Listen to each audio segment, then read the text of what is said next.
आज की जो कन्वर्सेशन है ना, ये बहुत ही ज़्यादा डीप और फिलोसॉफिकल होने वाली है। तो अगर आप ऐसे इंसान हो जिसका अभी तक साइंटिफिक टेम्परामेंट डेवलप नहीं हुआ है, या आप बहुत ज़्यादा फिलोसॉफिकल थिंकिंग या रैशनल थिंकिंग नहीं कर पाते हो, तो प्लीज़ आप इस वीडियो को मत देखना, क्योंकि आपको मेरी बातें समझ में नहीं आने वाली है। ठीक है, तो अब हम अपना कन्वर्सेशन स्टार्ट करते हैं। तो हमारे जो कन्वर्सेशन का टॉपिक है वो ये है कि कॉन्शियसनेस क्या नहीं है।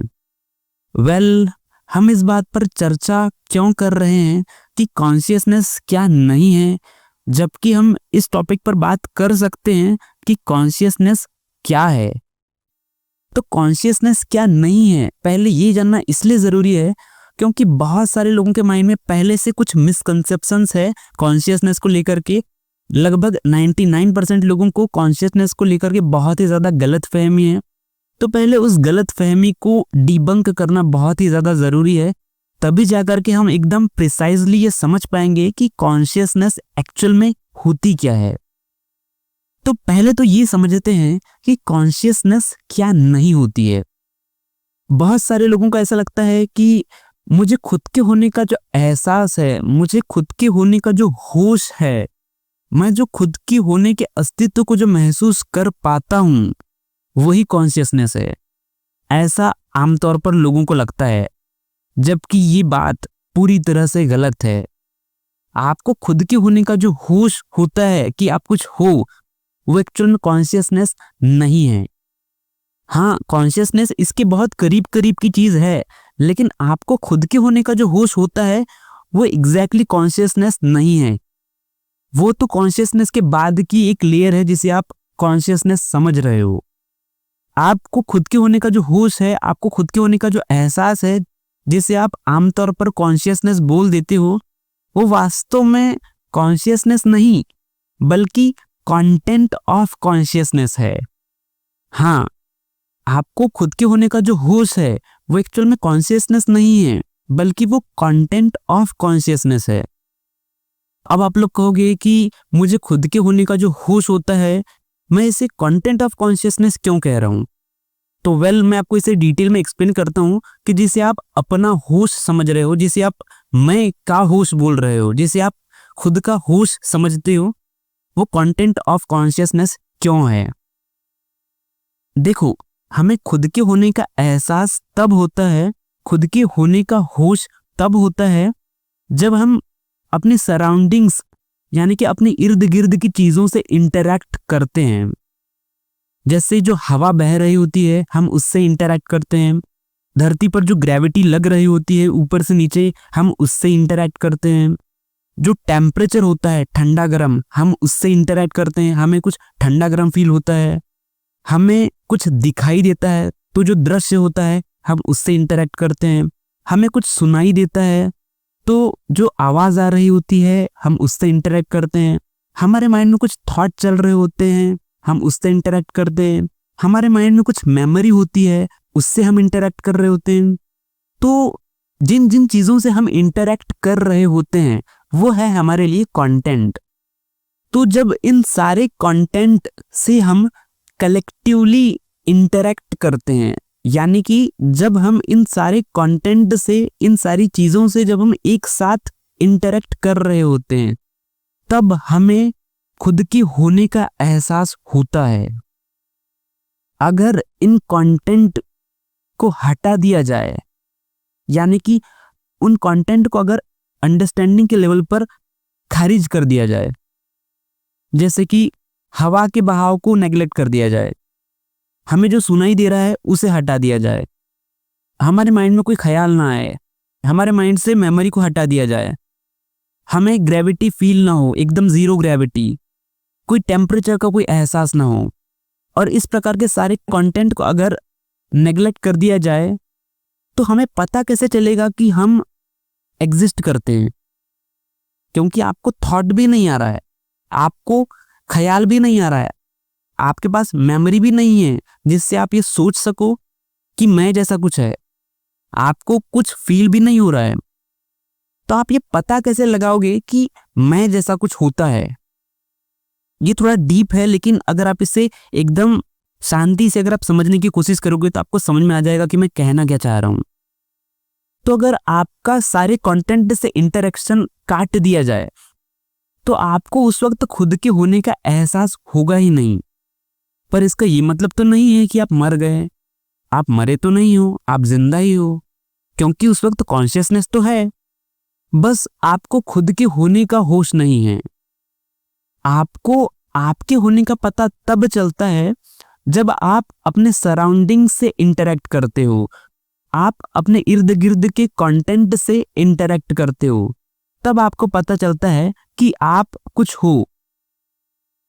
तो आई होप आपको यहां से थोड़ा सा क्लियर हुआ होगा कि आपको खुद के होने का जो होश होता है, आपको खुद के होने का जो एहसास होता है, वो एक्चुअल में कॉन्शियसनेस नहीं है, बल्कि वो कंटेंट ऑफ कॉन्शियसनेस है। अगर आपको अभी भी समझ में नहीं आया है कि कॉन्शियसनेस और कंटेंट ऑफ कॉन्शियसनेस में क्या अंतर है, तो इसे मैं समझाने के लिए आपको और एक रियल लाइफ एग्जांपल देता हूं, तो आपको ज्यादा अच्छे से समझ में आ जाएगा कि इन दोनों कॉन्सेप्ट्स में क्या अंतर है। जैसे जब हम बहुत ज्यादा गहरी नींद में होते हैं, जब हमें सपना भी नहीं आ रहा होता है, तो इस स्टेट में क्या होता है, हमें बस इतना पता होता है कि रात में मैं सोने गया और सुबह उठा। इन बीच में बीते हुए घंटों में क्या हुआ हमें कुछ नहीं पता होता। हमें बस इतना समझ में आता है कि कुछ खालीपन था। तो ये जो नींद की जो खालीपन की जो स्टेट है, क्या इसमें आपको ये पता होता है कि आप कुछ हो? क्या आपको खुद के होने का एहसास होता है? ध्यान रहे कि मैं ये नहीं कह रहा हूं कि उस वक्त आप मर गए होते हो या उस वक्त होश नहीं होता है। उस वक्त होश तो होता है, पर उस वक्त मैं का होश नहीं होता है। जब आप बहुत गहरी नींद में होते हो, जब सपना भी नहीं आ रहा होता है, तो उस वक्त आपको खुद के होने का होश नहीं होता है, पर होश वहां पर रहता जरूर है। कॉन्शियसनेस उस वक्त रहती जरूर है। होश तो हर वक्त है, पर मैं के होने का होश हर वक्त होगा ये जरूरी नहीं है। आपको जो मैं के होने का जो होश है, ये जो अहम का भाव है, ये जो मैं का भाव है कि मैं कुछ हूं, अगर उसे हटा भी दिया जाए आप तब भी एग्जिस्ट करते हो। तो आई होप आपको इस एग्जाम्पल से ये क्लैरिटी मिल गई होगी कि कॉन्शियसनेस और कंटेंट ऑफ कॉन्शियसनेस ये दोनों अलग अलग चीजें हैं। जिसे आप अब तक कॉन्शियसनेस समझ रहे थे जाने अनजाने, वो आपकी कॉन्शियसनेस नहीं है, बल्कि वो कंटेंट ऑफ कॉन्शियसनेस है। वो आपके सराउंडिंग पर निर्भर करती है। पर आपको अब ये पता चल चुका है कि बिना सराउंडिंग के इंटरेक्शन की भी आप कुछ हो। तो हमारा जो शुरुआती सवाल था कि कॉन्शियसनेस क्या नहीं है, तो अब आपको इस सवाल का जवाब मिल चुका है कि मुझे खुद के होने का जो एहसास होता है वो कॉन्शियसनेस नहीं है, क्योंकि मैं के होने का जो एहसास है उसे कहा जाता है कंटेंट ऑफ कॉन्शियसनेस, ना कि एक्चुअल कॉन्शियसनेस। अब फाइनली समझते हैं कि कॉन्शियसनेस एक्चुअल में है क्या, क्योंकि कंटेंट ऑफ कॉन्शियसनेस तो रियल कॉन्शियसनेस नहीं है। तो फिर कॉन्शियसनेस एक्चुअल में है क्या, अब इसे समझते हैं। देखो, कॉन्शियसनेस को जनरली अलग अलग नामों से जाना जाता है, जैसे कि चेतना, आत्मा, ब्रह्म, ब्रह्मन। ये सभी कॉन्शियसनेस के ही अलग अलग नाम हैं। लेकिन कॉन्शियसनेस लिटरली होता क्या है, इसको समझे कैसे? तो देखो, कॉन्शियसनेस को अगर सरल तरीके से अगर याद रखना है, तो कॉन्शियसनेस का जो सबसे सरल मतलब होता है वो है होश। मैं के होने का होश नहीं, बस होश। जैसे मैंने आपको जो शुरुआत में जो एग्जाम्पल दिया था नींद वाला, जब आप गहरी नींद में होते हो तब वहां पर मैं नहीं रह जाता है, वहां पर बस होश रह जाता है, बस एक कॉन्शियसनेस रह जाती है। और इस फिनोमेना को अगर आप और गहराई से ऑब्जर्व करोगे तो आप पाओगे कि जो होश की जो स्टेट है ये आप में और मुझ में अलग अलग नहीं है। जो होश आप में है वही होश मुझ में है। ये अलग अलग नहीं है, ये दोनों एग्जैक्टली सेम है। और इनफैक्ट वही होश हर लिविंग बीइंग में है। ये होश कोई ऐसी चीज नहीं है जिसका बंटवारा किया जा सके। ये अद्वैत है, इसको नंबर्स में गिना नहीं जा सकता। कहने का मतलब ये है कि ऐसा नहीं है कि आपके अंदर होश है और मेरे अंदर होश है।